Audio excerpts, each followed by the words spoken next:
פעם אני נמצא בסיטואציה לא נוחה, היד שלי בחוץ, היריב הדוק עליי.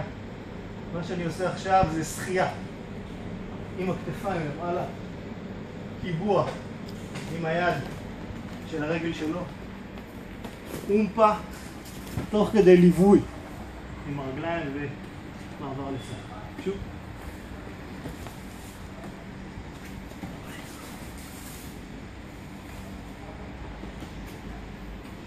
סיטואציה לא נוחה, אין לי אפשרות לדחוף אותו ממני, לא נורא. אני הולך עם הכתפיים, מקבע את הרגל שלו, כדי שאני אוכל לעשות תנועת מספריים עם הידיים.